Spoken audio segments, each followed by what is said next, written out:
중국이 우리나라 반도체 산업에 대한 압박에 나섰다고 하는데요. 미중 갈등으로 인해서 우리나라 기업의 피해가 가시화되는 것은 아니냐 이런 우려가 나오고 있는 것 같아요. 예, 저도 봤어요.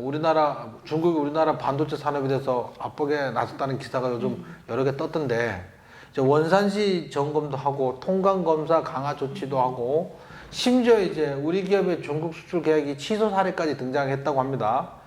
중국의 반도체 굴기를 견제하기 위해서 미국이 계속 압박을 하고, 우리나라가 미국하고 한미 동맹을 강화하면서 중국이 발끈한 것으로 보입니다.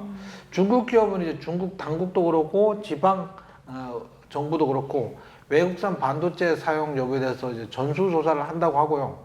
어쨌든 뭐 글로벌 반도체 시장에서 중국을 고립시키려고 하는 미국 주도의 움직임 속에 우리나라는 둘 중 하나를 선택할 수밖에 없는 묘한 상황이었어요. 그래서 미국 쪽에 동참하면서 중국에 직접적인 타격을 주겠다고 하니까 중국은 우리나라 수출품에 대해서 반도체뿐만 아니고 전반적으로 다 좀 단속을 강화한다고 하는데요.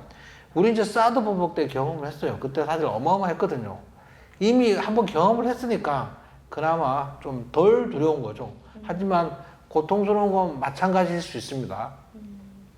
물론 우리 반도체 성능이 중국의 반도체 성능이 월등하게 뛰어나기 때문에 대체될 거에 대한 걱정은 좀 그렇게 크지는 않은 것 같아요. 네. 안 그래도 이제 중국이 좀 고사양 반도체는 수입을 해가고 있고 저사양 반도체를 자체적으로 자기들이 조달하고 있는데 사실은 저 자체가 의미가 없어요.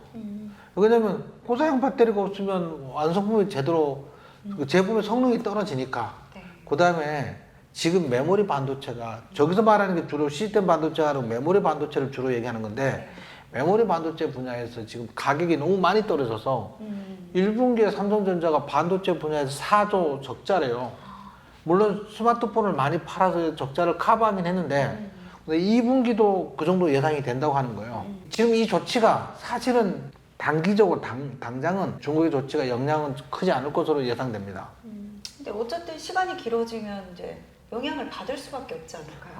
그렇죠. 이번에는 이제 그 미국이 중국의 달러 패권에 도전하는 것을 강하게 압박을 하기 위해서 이제 중국산 반도체를 장착한 그 물건은 미국에 수출할 수 없다. 중국산 배터리를 장착한 전기차는 미국에 수출할 수 없다. 뭐 이런 거잖아요.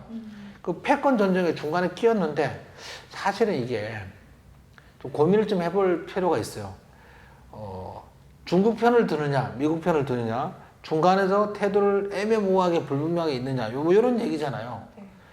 그런데 이제 지금 상황으로 봐서는 미국 편을 드는 게 조금 단기적으로는 중국의 보복이 좀 두렵긴 한데 장기적으로 길게 보면 왜냐면 중국이 사실 제가 옛날에 회사 다닐 때 중국 출장도 가고 그랬었거든요.